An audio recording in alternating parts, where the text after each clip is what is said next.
शुक्रिया पुनीता।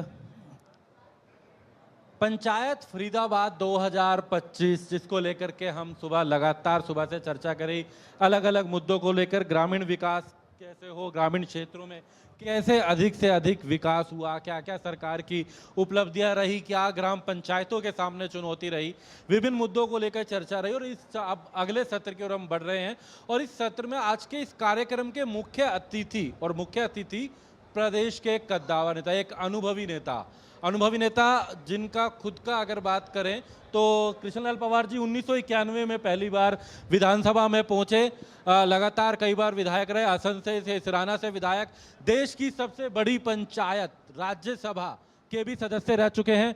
6 इस बार अगर बात करें तो सिराना से विधायक के साथ साथ हरियाणा सरकार में कैबिनेट मंत्री हैं। इससे पहले अगर हम बात करें मनोहर लाल सरकार में उनके साथ में परिवहन मंत्री, जेल मंत्रालय का यह मंत्रालय रहे। और इस बार पंचायत विभाग, इसके साथ साथ माइंस का ही विभाग है। और हम जब पंचायत की बात करते हैं, पंचायत फरीदाबाद 2025 की बात कर रहे हैं, ये सत्र हरियाणा में तमाम जिलों में करेंगे जिसकी शुरुआत फरीदाबाद से की है। और हमारे साथ कृष्णलाल पंवार जी हैं। सबसे पहले तो एक बार उनका स्वागत है, धन्यवाद है इस कार्यक्रम में शामिल होने के लिए। मंत्री जी, हम अभी तक सुबह से चर्चा कर रहे थे, तमाम मुद्दों को लेकर, पंचायत को लेकर चर्चा करी है, पंचायतों के डेवलपमेंट को लेकर बहुत प्रयास तो किए गए, उस पर चर्चा करेंगे। लेकिन पहले एक चर्चा, कल एक बड़ी शुरुआत करी, आप खुद फतेहाबाद में थे, लाडो लक्ष्मी योजना, उससे शुरुआत करेंगे क्योंकि वो भी ग्रामीण क्षेत्र में तो सबसे अहम भी हो जाती है। किस तरीके से देखते हैं इस योजना को? एक बड़े कहीं ना कहीं चुनाव से पहले रखा भी गया था कि सरकार लागू करेगी, लागू किया गया, क्या कहेंगे इस योजना को लेकर के? हम चाहेंगे इसको लेकर जरूर बात रखें, लाडो लक्ष्मी योजना की बात। माननीय नायब सैनी के नेतृत्व में तीसरी बार हरियाणा प्रदेश में सरकार बनी। जब भी चुनाव से पहले हर पार्टी अपने चुनाव घोषणा पत्र जारी करती है, तो भारतीय जनता पार्टी ने भी अपने मैनिफेस्टो में 217 हमने घोषणाएं की थी, जिसमें से 41 पूरी हो चुकी हैं और 1 साल का हमारा लक्ष्य है, हम 90 और पूरी करने जा रहे हैं। उसमें लाडो लक्ष्मी योजना, उसी में हमारी घोषणा थी कि 23 साल से कोई हमारी बेटियां, हमारी बहन, उससे जो ऊपर की जो होगी उसको हम 2100 रुपया प्रति महीना हम देंगे। और इसमें हमने विपक्ष प्रचार कर रहा था कि केवल 1 लाख रुपए जिसकी आईडी है, भाजपा ने केवल यहीं तक समेट दिया। माननीय मुख्यमंत्री नायब सैनी जी का बयान आया था, प्रदेशवासियों ने सुना होगा कि हमने इसलिए किया 1 लाख का कि पोर्टल एकदम से बिजी ज़्यादा ना हो। सबसे पहले हम 1 लाख जो आईडी में है हमारी बहनें बेटियां, हम उनका कवर करके सेकंड फेज में हम 1,80,000 लेंगे और थर्ड फेज में 3 लाख लेंगे। हम सभी बहनों को हम 2100 रुपये लाडो लक्ष्मी योजना के तहत हमने 25 सितंबर को शुरुआत की है, दीनदयाल उपाध्याय की जयंती पर, और 1 नवंबर से हम इसको लागू करने जा रहे हैं।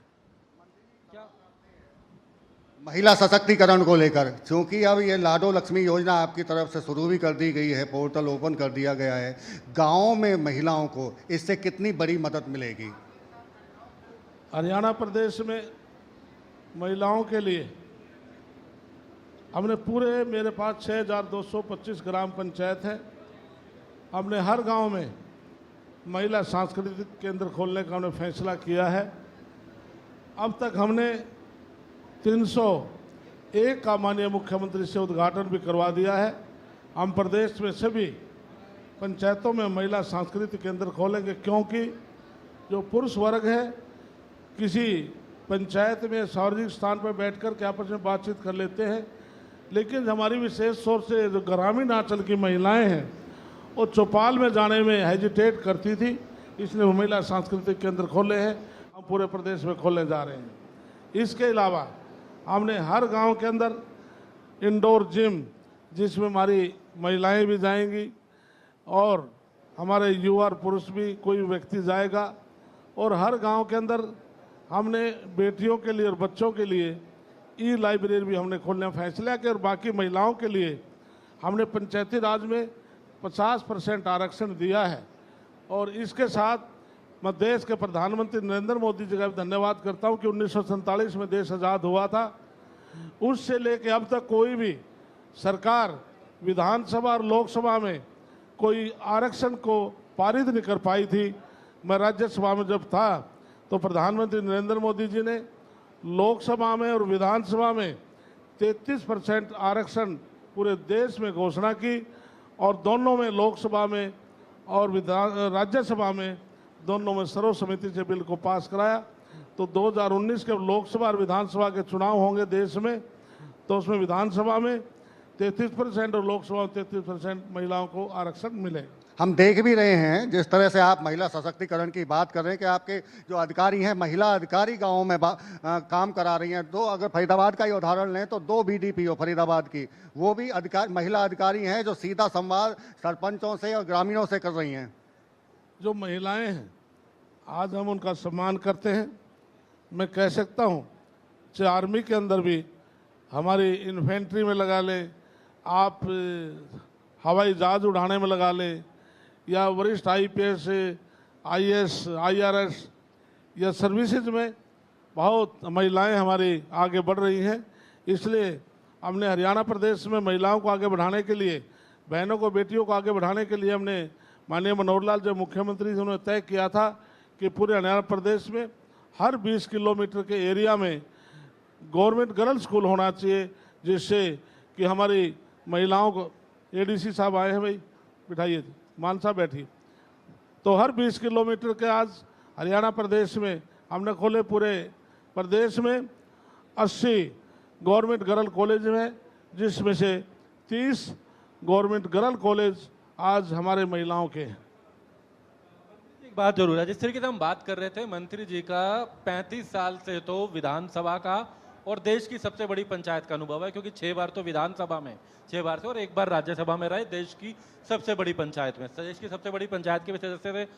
अब हम बात करें सबसे बड़ी पंचायत से, हम बात ग्रामीण पंचायत की जब बात करते हैं, इन 35 वर्षों में या बीते समय में पंचायतों की स्थिति किस तरीके से, और खासकर बीते 11 वर्षों की बात की जाए, प्रदेश में भारतीय जनता पार्टी की सरकार है। आप मनोहर लाल के जी के साथ भी पहले कार्यकाल में मंत्री रहे, अब 1 वर्ष जो है नायब सिंह सैनी की सरकार को, उसमें आप हैं, कितना बदलाव देखते हैं पंचायतों में, कितनी मजबूती रही, क्या कुछ खासियत आप मानते हैं? हमने पंचायतों को सबसे माननीय मनोहर लाल जी ने पूरे देश में सबसे पहले शुरुआत की कि हमारी पढ़ी लिखी पंचायत होनी चाहिए। बिल्कुल। और उसमें पूरे देश में सबसे पहले हरियाणा प्रदेश से शुरुआत हुई और उसका हमें बहुत बड़ा फायदा हुआ, क्योंकि पहले जो इलिटरेट सरपंच विशेष जो मेल और फीमेल बन जाते थे, प्रस्ताव जब लिखता था सेक्रेटरी तो अंगूठा उनका लगवा लेते थे, तो बहुत बड़े घोटाले पर घोटाले बन जाते थे। लेकिन आज हमारी बेटियां और जो हमारे सरपंच पढ़े लिखे, कोई भी प्रस्ताव सेक्रेटरी लिखता तो उसको पढ़ लिख कर पूरा पढ़ने के बाद साइन करते हैं। इससे बहुत हमें फ़ायदा मिला है। और उसके बाद हमारी जो पंचायतें हैं, हमने उनको बहुत अधिकार दिए हैं कि जिस प्रकार से मेरे को मंत्रालय मिलने के बाद नायब सैनी जी ने बहुत हमारे ऊपर, हमारे विभाग के ऊपर बहुत कृपा की कि हमारे लंबे समय से सरपंचों की डिमांड थी कि हमें फ्री हैंड 5 लाख तक का टेंडर पर ये काम करते थे कि हमें फ्री हैंड काम करने की अनुमति दी जाए। हमने 21 लाख रुपए तक हमने सरपंचों को फ्री हैंड छोड़ करके हमने इनको अनुमति दी है, ताकि पंचायतें मजबूत हों। और इसीलिए हमारे सरपंचों की डिमांड भी मेरे पास आती रहती है। जो FD होती है उसमें 50% प्रस्ताव करके हमारे सरपंच को अधिकार हैं, और 50 लाख तक और 1 करोड़ तक हमारे DC को हमने अनुमति दी है, और 1 करोड़ से ज़्यादा है हमने अपने ACS को अनुमति दी है। तो कोई भी सरपंच प्रस्ताव करके गांव में डेवलपमेंट के काम करवा सकते हैं। मंत्री जी, एक सवाल इसी से, चूंकि 2 आपने जो अधिकार इनको दिए सरपंचों को और पंचायतों को, 50 लाख का आपने एक जिक्र किया और एक 21 लाख का जिक्र किया। हम चर्चा कर रहे थे कार्यक्रम से पहले सरपंचों की तरफ से 2 मांग आपके सामने उनकी तरफ से कहा गया कि वो जरूर रखी जाए। 50 लाख रुपए की जो एफडी है उसको उनका कहना है कि वो एक बार साल में काम कर सकते हैं उससे। वो कहते हैं कि अगर और ज़्यादा ज़रूरत पड़े तो वो काम करा सकें, इसलिए उनको अधिकार दे दिए जाएं। दूसरा 21 लाख रुपए में उनका जो कहना है वो ये है कि अगर उदाहरण के तौर पर अगर वो कोई सड़क बनाते हैं तो उसकी जिम्मेदारी 80% सरपंच की होगी अगर गलत होगा तो, और 20% अधिकारियों की। उनका मानना है कि टेक्निकल जानकारी सरपंचों को नहीं होती, अधिकारियों को ज़्यादा होती है, तो 80% जिम्मेदारी अधिकारियों की होनी चाहिए अगर गलत काम हो रहा है तो। इसके लिए हमने पीछे अमेंडमेंट की थी। जो आप कह रहे सच बात है कि कोई भी डेवलपमेंट का काम होता है और वो गलत होता है तो हमने 80% सरपंचों की हमने रिस्पॉन्सिबिलिटी रिकवरी की रखी थी और 20% अधिकारियों की रखी थी। लेकिन जो आप बोल रहे हैं सरपंच साहबों की डिमांड है, ये बात में माननीय मुख्यमंत्री से अपने अधिकारियों से बात कर इस पर विचार किया जा सकता है।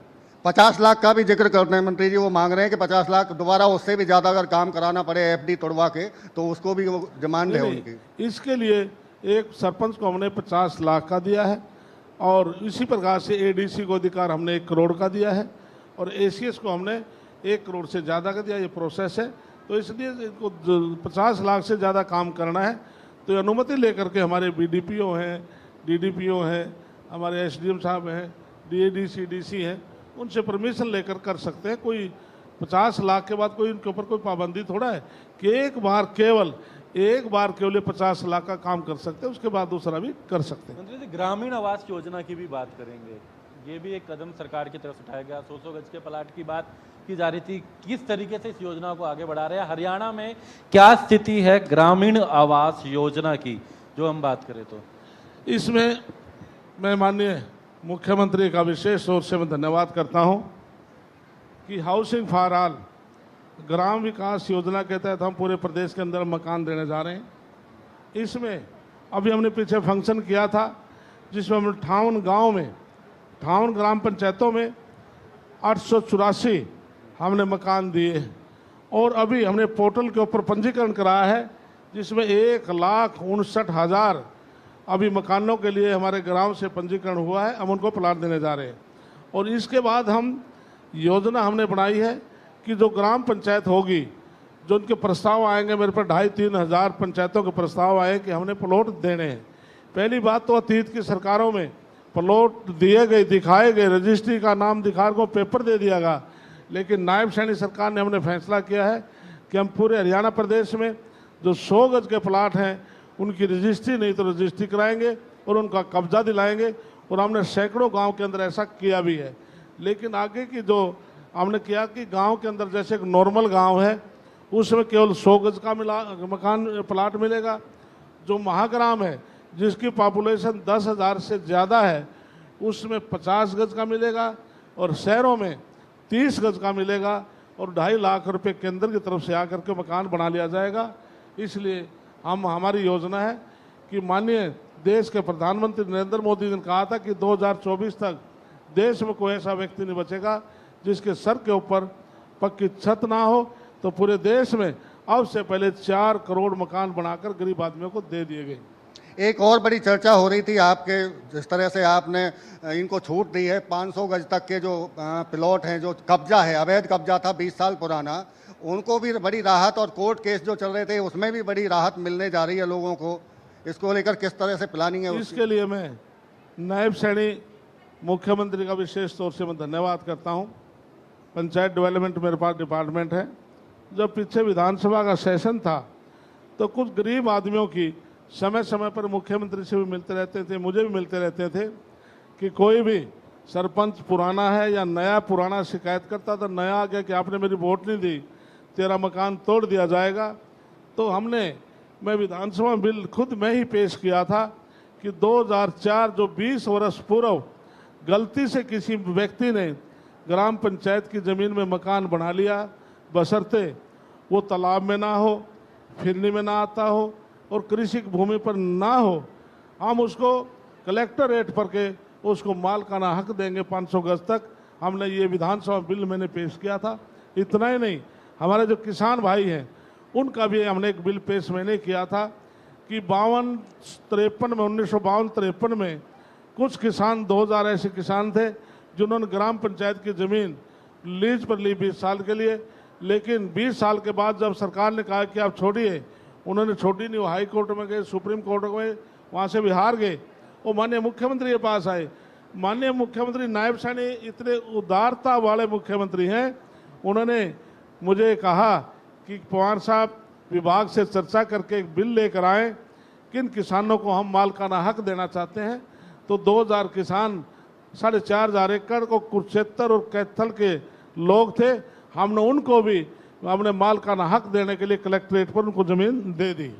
मंत्री जी, अभी विधानसभा का 10 सत्र था, तो सभी विभागों को लेकर प्रश्न उठे, विपक्ष का विरोध भी हुआ क्योंकि विरोध कई मुद्दों को लेकर, लेकिन जब पंचायत विभाग की बात आई तो कोई ऐसी नाराजगी नजर नहीं आई, कोई विरोध नजर नहीं आया, ज्यादा प्रश्न भी नहीं उठे। ऐसा क्या कारण है, क्या करा है ऐसा, या कुछ विपक्ष? इसके लिए मैं पूरे प्रदेश की जनता का, सभी ग्राम पंचायतों का और विपक्ष का भी मैं धन्यवाद करता हूं कि 3 असेंबली के क्वेश्चन हुए हैं। अब तक मेरे विभाग का कोई भी किसी विधायक के सत्ता पक्ष और विपक्ष से कोई असेंबली के अंदर क्वेश्चन नहीं आया। इसके लिए मैं 90 के 90 विधानसभा के विधायकों का धन्यवाद करता हूं, क्योंकि यदि धरातल पर भी मेरा विभाग, मेरे सरपंच सुचारू रूप से या जिला परिषद या ब्लॉक समिति काम नहीं करते तो निश्चित तौर से शिकायत विधानसभा में जाती। आज हमारे सम्मानित सरपंच हैं, जिला परिषद हैं या जिला परिषद के चेयरमैन हैं या सभी मेंबर हैं, आज आपस में तालमेल करके काम कर रहे हैं। इसका ये कारण है। तो यही कारण है कोई मुद्दा नहीं ना विपक्ष के पास आपके डिपार्टमेंट का? नहीं। विकसित भारत 2047 की बात केंद्र सरकार कर रही है पूरे देश को, और इसमें सबसे अहम ग्रामीण क्षेत्र की बात की जाती है, क्योंकि कहा जाता है किसी देश, किसी प्रदेश, किसी जिले का विकास देखना है तो वहाँ की पंचायतों को देखो, वहाँ के गांव को देखो। विकसित भारत 2047 को लेके और क्या योजनाएं, आने वाले टाइम को लेके क्या कुछ प्लानिंग है? हमने विकसित भारत के लिए हमने ग्राम पंचायतों को मजबूत करना है, इनको हमने अधिकार देने हैं। जैसे मैंने पहले भी आपको बताया कि मेरे विभाग ने हमने फैसला किया है कि पूरे हरियाणा प्रदेश में 19,000 तालाब हैं, और जिसमें पहले इरिगेशन डिपार्टमेंट और मेरा डिपार्टमेंट देता था, तो माननीय मुख्यमंत्री से मैंने कहा ये पौंड अथॉरिटी का काम या तो इरिगेशन डिपार्टमेंट को दे दे या मुझे दे दे।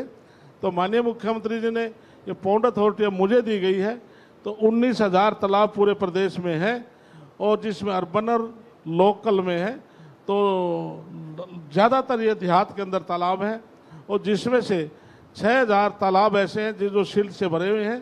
और हमने फर्स्ट फेज में 2200 तालाबों का सुधारीकरण के लिए हमने फैसला किया है, और पूरे हरियाणा प्रदेश में आने वाले समय में हर गांव का जो तालाब है हम उसका सुधारीकरण करेंगे, उसको सफाई कराएंगे, रिटेनिंग वाल बनाएंगे, जो उसके बर्म होंगे उनको पक्का करके स्ट्रीट लाइट लगाएंगे और जाली लगवा करके उसको एक पार्क का रूप देंगे, और जो उसके अंदर गंदा पानी उसका पार्टीशन करके साफ पानी को हम किसानों को देने का काम करेंगे।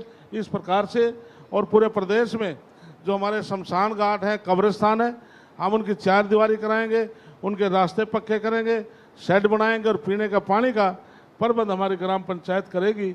और उससे पहले मैंने आपको बता दिया, पहले हम हर गांव में महिला सांस्कृतिक के अंदर हम इंडोर जिम, व्यायामशाला और हमारे जो इस ई लाइब्रेरी हम खोलने जा रहे हैं, जिससे कि पूरे प्रदेश में हर ग्राम पंचायत के अंदर।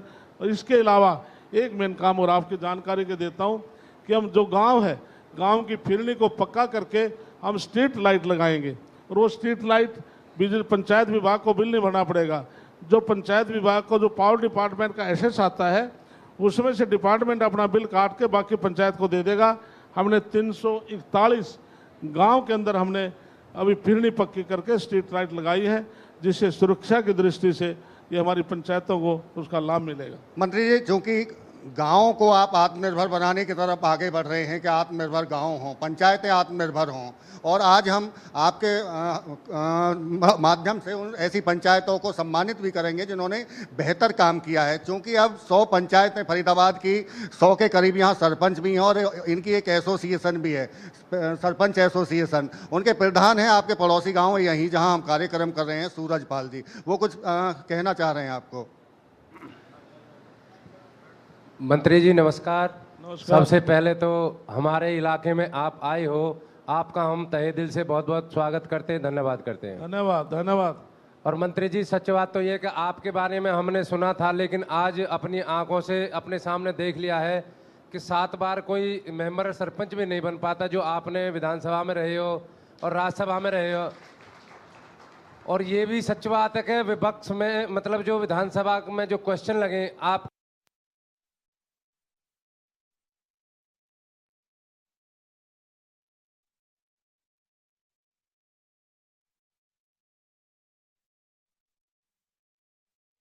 Strong vision. Event partner, Metro Group of Hospital. Event partner. और डिमांड तो हमारी बहुत ज्यादा है, वो डिमांड हम आपको लिखित में देंगे जी। वो तो बहुत बहुत धन्यवाद हमारे सरपंच, मेरे जो सूरजपाल जी। हमारे सरपंच साहब जो हमारे सरपंचों के अध्यक्ष हैं, मैं इनका सम्मान करता हूं कि इसके लिए कोई कारण है कि पीछे जब लोकसभा के चुनाव आ गए, फिर विधानसभा के चुनाव आ गए, बीच में से पहले पंचायत के चुनाव आ गए, तो 3 चुनाव आने की वजह से जो हमारा CFC HFC वो मिल नहीं पाया था। लेकिन इससे पहले 3 साल का 6676 करोड़ रुपया हमने 3 साल का आपको दिया। जो आपका पेंडिंग है उसमें कोई केंद्र से कोई ऑब्जेक्शन नहीं किया था। हमने कल भी मैंने अपने सेक्रेटरी हमारे बहुत ही सम्मानित साकेत कुमार हैं, मैंने उनसे बात करके ऑब्जेक्शन को रिमूव करके केंद्र को भेजा है। जैसे केंद्र से वो क्लियर होकर आ जाएगा, आपका CFC और HFC का पैसा भी आपके पास भेज दिया जाएगा। एक बात फिर आपने, ये तो खैर उन्होंने जो अपनी बात रखी उसका जवाब भी दिया। एक पढ़ी लिखी पंचायत की बात मैं कर रहा हूँ, जो निर्णय था उसी को लेके बात कर रहे हैं। बदलाव कितना देखा आपको खुद, क्योंकि आप मंत्री जो हैं और आप चाहते हैं कि लोगों की बात आप तक आएगी तभी कुछ समाधान। वैसे तो तमाम आप वाकिफ़ हैं, एक बड़ा तजुर्बा है, लेकिन पढ़ी लिखी पंचायत का वास्तविक फ़ायदा क्या हुआ है, आप क्या मानते हैं? इसका मुझे सबसे फ़ायदा ये हुआ, आप अतीत में देखेंगे कितने सरपंचों की शिकायत चाहे डिस्ट्रिक्ट एडमिनिस्ट्रेशन के पास या कोर्टों में या मंत्री के पास आती थी। मेरे पास रेयर किसी सरपंच की कोई शिकायत आती, वो भी आपस में ईगो की वजह से आती होगी।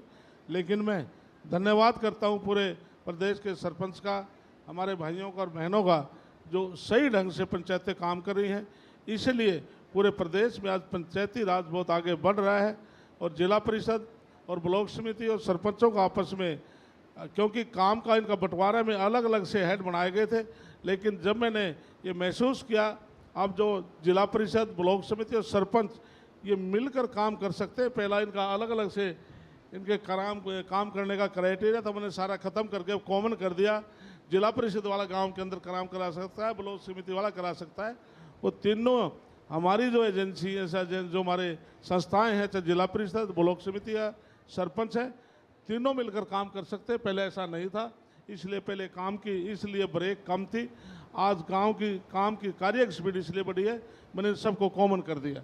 मंत्री जी, चूंकि करीब 1 साल होने को जा रहा है आपको विभाग संभाले हुए, पंचायत विभाग को, चूंकि आपने जिक्र किया तमाम योजनाओं का कि किस तरह से ग्रामीण, चूंकि अंत्योदय की भी हम जब बात करते हैं तो उसमें गांव भी शामिल होते हैं, आप वहां तक तमाम योजनाओं को पहुंचाने का काम कर रहे हैं। चूंकि एक पलायन गाँव से शहर की तरफ जो पलायन ना हो और तमाम शहर के तर्ज पर ही सुविधाएँ गाँवों में मिले, आगे आपकी क्या प्लानिंग है? इसके लिए जब मैं 2004 में अतीत की सरकार में था तो मैंने सबसे पहले, मैं हाउसिंग बोर्ड का चेयरमैन था, मैंने पायलट प्रोजेक्ट पर खुद अपना गांव लिया था। मतलोडा गांव है जिला पानीपत के अंदर, उसमें हमने 83 हाउस बनाए। और वो हाउस वहाँ पर पार्क है, सीवरेज है, हर 2 घर के ऊपर हमारा 25 kV का ट्रांसफार्मर है और वहाँ पर ट्रीटमेंट STP वगैरह लगा हुआ है। तो आज आप उस गांव के अंदर, कुछ साथी गए भी होंगे, जाकर देखेंगे तो जस्ट लाइक जैसे आप समझेंगे पंचकुला है या चंडीगढ़ में हम कहाँ पर खड़े हैं। तो इसलिए मेरी प्रपोजल है, जो शहर के लगते जो गांव हैं, माननीय मनोहर लाल जी भी यही बात चाहते थे, जो शहर के नज़दीक जो गांव है, रिवाड़ी के अंदर भी एक ऐसी प्रपोजल गांव के अंदर बड़ी थी। लेकिन अब मैंने अपने ही विधानसभा में इस राणा के अंदर कुछ ऐसी प्रपोजल बनाने के लिए पंचायत से प्रस्ताव लिया है।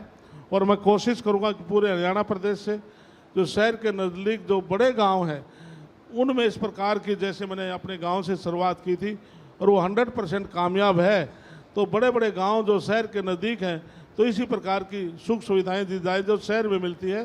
तो शहर में जाने से लोग जो माइग्रेट होकर जाते हैं वो गांव के अंदर उनको अच्छी सुविधाएं मिल पाए। बड़ी बात कह रहे हैं आप मॉडल विलेज बनाने की कि पलायन भी रुकेगा, और एक उदाहरण एक नज़ीर पेश करने की आपकी तरफ से कोशिश की जा रही है। लेकिन इसके साथ साथ में चूंकि हाईटेक पंचायत का हम जिक्र कर लेते, लगातार पंचायतें हाईटेक हो रही हैं।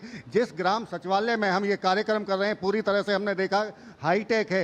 यहाँ वाईफाई से लेकर कंप्यूटर, मीटिंग रूम, तमाम ऑफिस, अधिकारियों के भी ऑफिस तक बनाए गए हैं सरपंचों के साथ में। तो आगे और किस तरह से बाकी गाँवों में भी इसी तरह से मॉडल पेश हो, इसके लिए पूरे हरियाणा प्रदेश में हमने जो हमारे ग्राम सचिवालय हैं हमने हाईटेक उनको बनाना की शुरुआत की है। पूरी जो पंचायतें सब आईटी से हमने हाईटेक जोड़ दी गई हैं, सभी कंप्यूटर पर काम करते हैं।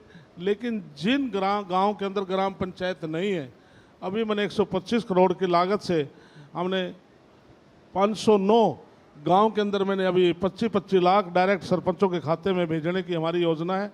वो पैसा आ चुका होगा, नहीं आ जाएगा। जिन गांव के अंदर ग्राम पंचायत भवन नहीं है, डायरेक्ट हम सरपंच के खाते में 25 लाख भेज रहे हैं। और हम एक ड्राइंग भी जो हमने पंचायत भवन की बनाई है 7 वो भेज रहे हैं, जिसमें वो 21 लाख रुपये से वो पंचायत भवन बनाएंगे और 4 लाख वो उसके अंदर फर्नीचर खर्च करके हम 509 बनाने जा रहे हैं। ये केंद्र सरकार की तरफ से पैसा भी आया था और हमारा लक्ष्य है कि इसका अब यूसी दे करके केंद्र ने मुझे कहा है कि हम 1000 और गांव के अंदर हम सचिवालय के लिए पैसा भेजेंगे। तो इसलिए हरियाणा प्रदेश आने वाले समय में कोई गांव ऐसा नहीं होगा जहां पर ग्राम सचिवालय नहीं होगा। मंत्री जी, पंचायत को लेके आपने बात करी, अब प्रदेश सरकार को, नायब सरकार को 1 साल होने जा रहा है और वैसे 11 साल हो रहे हैं बीजेपी सरकार को। इस 1 साल जो होने वाला है, इसे बाकी विभागों की भी बात करें, किस तरीके से देखते हैं इस 1 वर्ष को? जो बातें आपने करी, जैसे लाडो लक्ष्मी योजना है, आपने और योजनाओं की बात करी जो लागू करी हैं, लेकिन फिर भी ओवरऑल इस 1 साल को कैसे देखते हैं, इस विकसित भारत 2047 की जहाँ हम बात कर रहे हैं? इसमें से केंद्र की सरकार है, से प्रदेश की सरकार है। मैं केंद्र की सरकार में बात करूं या प्रदेश की सरकार में, मैं दोनों की ज्वाइंट कर देता हूं बहुत कम समय में। प्रधानमंत्री नरेंद्र मोदी ने 2014 में जब देश के प्रधानमंत्री बने तो उन्होंने सबसे पहले स्वच्छता अभियान की शुरुआत की थी। लेकिन आज हरियाणा प्रदेश स्वच्छता के ऊपर आज प्रयासरत है। नायब सैनी और हमारे डिस्ट्रिक्ट एडमिनिस्ट्रेशन और सरपंच और पूरा प्रदेश, हम स्वच्छता के ऊपर हम 5वें स्थान पर हरियाणा प्रदेश है।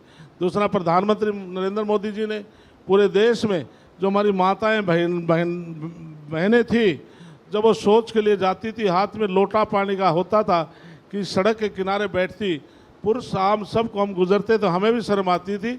तो पूरे देश में इज्जत घर के नाम से 12 करोड़ घरों में शौचालय बनाने का काम किया। फिर प्रधानमंत्री नरेंद्र मोदी जी ने जो हमारे पर्यावरण को डिस्टर्ब ना करें, कि हमारी माताएं बहनें जंगलों से, खेतों से लकड़ काट के लेकर चूल्हा जलाती थी, लेकिन उससे धुएं से ग्रस्त होकर बीमार हो जाती थी।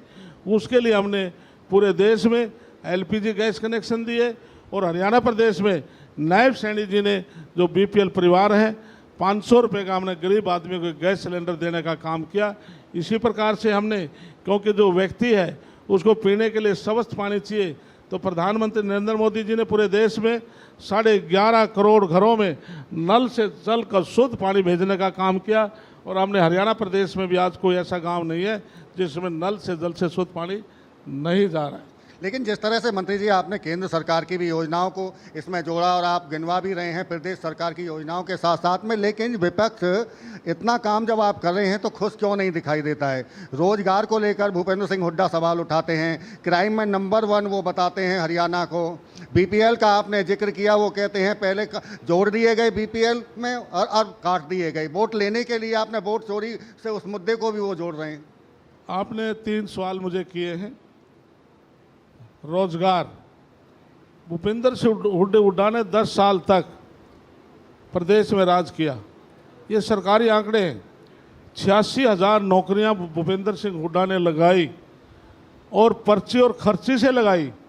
और 10 साल में हमने 1,80,000 नौकरियां लगाई हरियाणा प्रदेश में, बगैर पर्ची बगैर खर्ची के लगाई हैं। और दूसरा आपने सवाल किया था क्राइम में नंबर 1 बताते हैं। क्राइम का नंबर 1 का मैंने अभी का जो सेशन था होम डिपार्टमेंट का, माननीय मुख्यमंत्री से विपक्ष की तरफ से एक सवाल आया था, तो उसमें मैंने रिप्लाई दिया था। मैंने 2018 2004 से लेकर अलग अलग आंकड़े पेश किए थे और मैंने विधानसभा में अपने हरियाणा प्रदेश के आंकड़े पेश किए थे कि 2018 में जो मर्डर है, मर्डर है या उसके बाद कोई सुसाइड है, बलात्कार है, चोरी है या किडनैप है, इस प्रकार के जितने भी क्राइम होते हैं, मैंने 2018 और 2024 का मैंने विधानसभा में ऑन रिकॉर्ड मैंने पेश किया था। जो सरकारी आंकड़े हैं उसमें मैं मान सकता हूं 2018 और 2024 के जो आंकड़े थे, हर क्राइम में कहीं पर 60%, कहीं पर 50%, कहीं पर 40% इजाफा कम हुआ है। बीपीएल का भी जिक्र आया था अभी। हाँ, बीपीएल का आपने जिक्र किया। कांग्रेस पार्टी की आदत है, क्योंकि कांग्रेस पार्टी झूठ बोलकर राजनीति की है।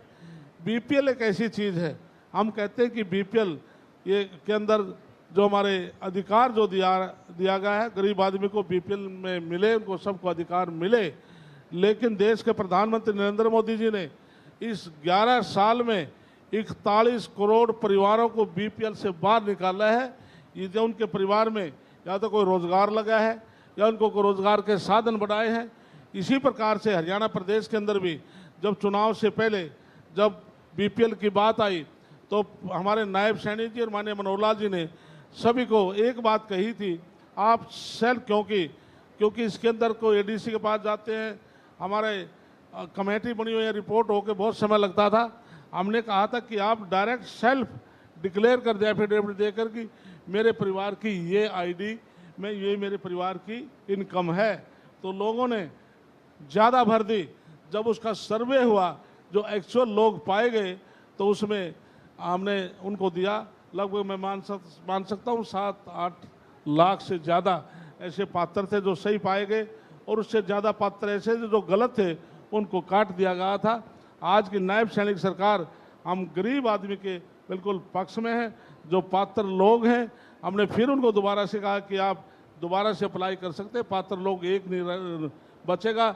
जो गलत हैं पहले कटे, और भविष्य में भी गलत आदमी को हम बीपीएल में नहीं रखेंगे। मंत्री जी, समग्र विकास सशक्त पंचायत को लेकर के इंडिया न्यूज़ हरियाणा की तरफ से ये पंचायत फरीदाबाद 2025 एक इस सत्र का आयोजन किया गया, इस कॉन्क्लेव का आयोजन किया गया। हम हरियाणा में और जिलों में भी इस पे चर्चा करेंगे। यूँ तो आप भी तमाम लोगों से मिलते रहते हैं, लेकिन फिलहाल काफ़ी अच्छी चर्चा रही, आपसे तमाम बातें आपने रखी, उसके लिए आपका धन्यवाद करेंगे इसमें समय देने के लिए। इसके साथ साथ हम चाहेंगे कि कुछ पंचायतें जो कि बेहतर काम करने वाली हैं उन्हें भी आपसे संबंध करना चाहेंगे, क्योंकि लगातार सरकार तो विकास अच्छा कर ही रही है, लेकिन जिन सरपंचों की भी भूमिका अच्छी रही, सहयोग रहा, उनसे भी आपसे जो है उनको सम्मानित कराना चाहेंगे। सबसे पहले हरियाणा न्यूज़ का इस बात का मैं धन्यवाद करता हूं कि आपने अब तक ये कार्यक्रम हमने शहरों में और ऐसी हालों में तो देखे हैं, लेकिन इंडिया न्यूज़ हरियाणा ने एक ग्रामीण आंचल में और खुले प्रांगण में आपने शेड के नीचे आपने जो कार्यक्रम किया है,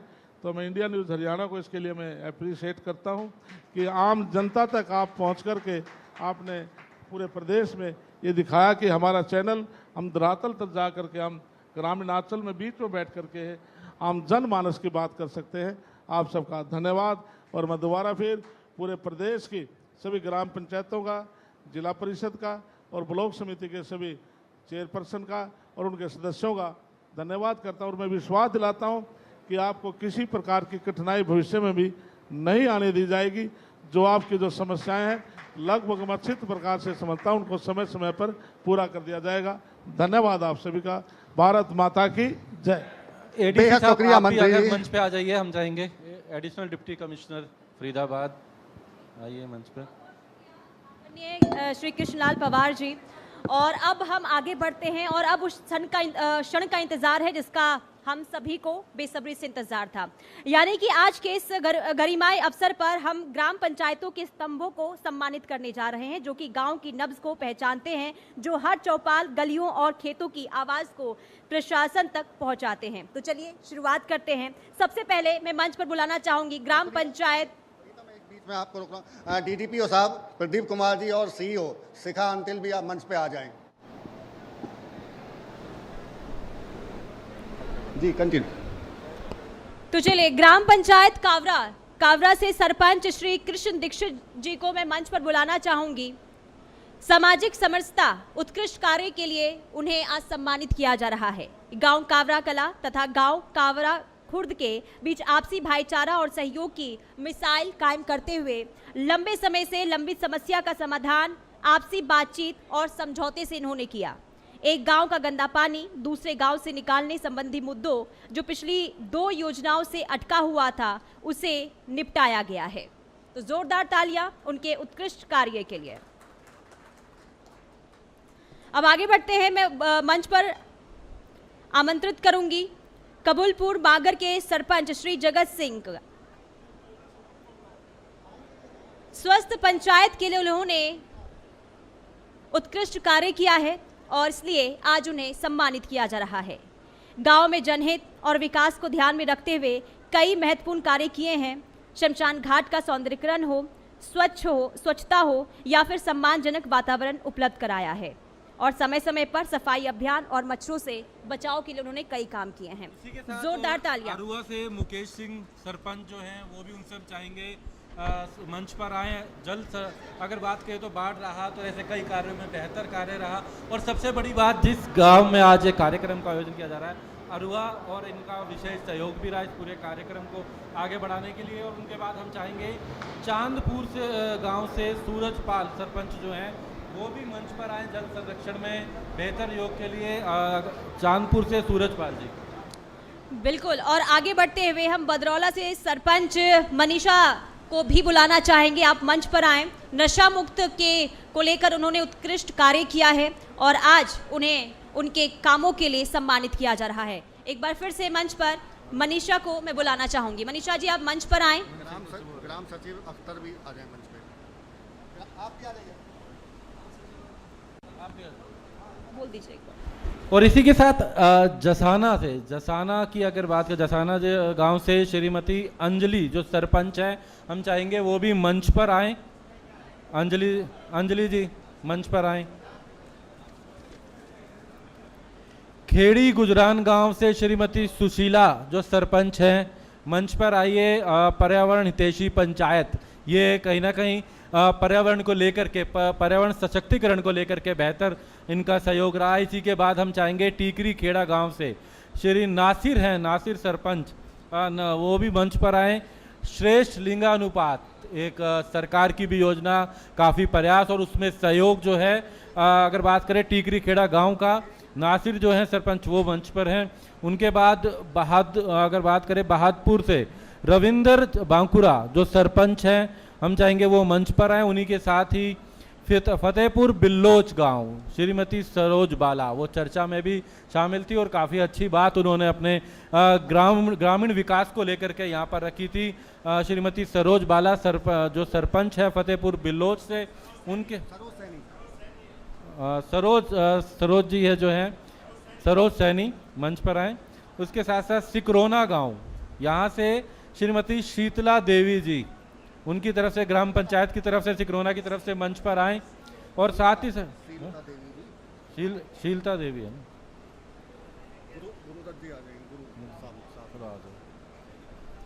उसके बाद हम चाहेंगे पंचायत समिति बल्लभगढ़ की तरफ से चंद्रपाल चेयरमैन, चंद्रपाल जी जो कि यहाँ पर अगर बात करें पंचायत समिति की तरफ से हैं, मंच पर आए।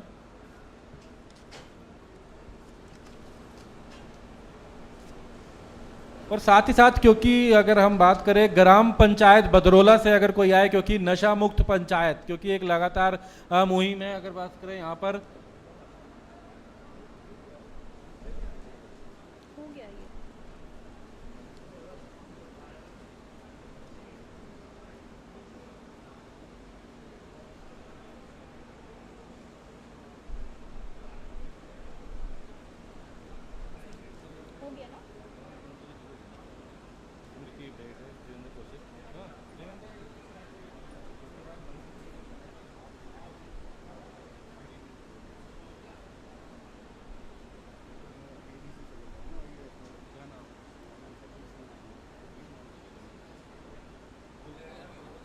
आप सभी का धन्यवाद। लेकिन हम उससे पहले मंत्री जी कुछ कहना चाह रहे हैं यहाँ पर।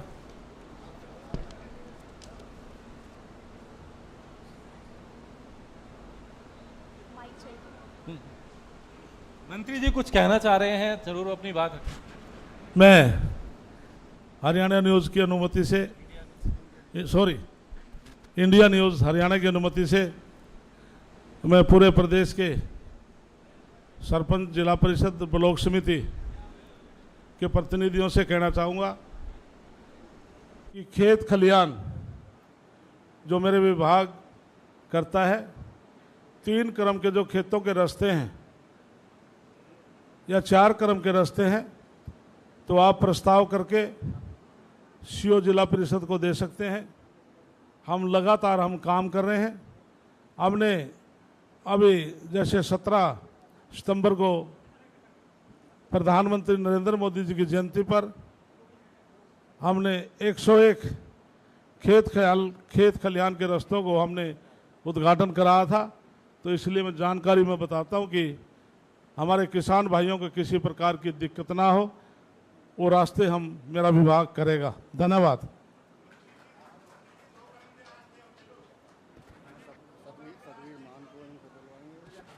दो क्रम के रास्ते से हमारे विधायकों की भी मांग है, आपकी मांग है। अब ये फाइनल नहीं हुआ, केवल 3 और 4 क्रम के रास्ते जो सिजरा में हैं वो मेरा विभाग करेगा, और इससे ज़्यादा मार्केटिंग बोर्ड भी अंडार करेगा। 2 क्रम पर विचाराधीन अभी है, अभी फाइनल नहीं हुआ। नहीं, मैं जब तक कोई सरकार लेवल से फैसला ना हो दोस्त, तो आपकी भावना को मैं माननीय मुख्यमंत्री तक पहुंचा दूंगा। मंत्री जी, मैं गुजारिश करूंगा, चूंकि देखिए इस कार्यक्रम में जो आपका विभाग अधिकारियों की भी एक महत्वपूर्ण भूमिका रही है। हमारे साथ में एडीसी हैं सतवीर सिंह मान, आप उनको सम्मानित करें। इसके साथ साथ में चूंकि सीईओ हैं शिखा अंतिल जी, वो भी ग्रामीण आंचल को लेकर जिस तरह से विकास में वो लगातार जुटी हुई हैं, उनको भी सम्मानित करें।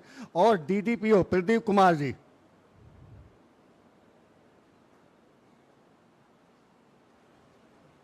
और एक सरपंच एसोसिएशन की तरफ से सूरजपाल बुरा जी मंत्री जी को, क्योंकि उनके द्वारा जो यहाँ पर अगर बात करें जिस तरीके से सरकार के कार्य किए गए उसको लेकर के यहाँ के जो सरपंच एसोसिएशन है वो मंत्री जी का स्वागत करना चाहते हैं, उनका सम्मान करना चाह रहे हैं।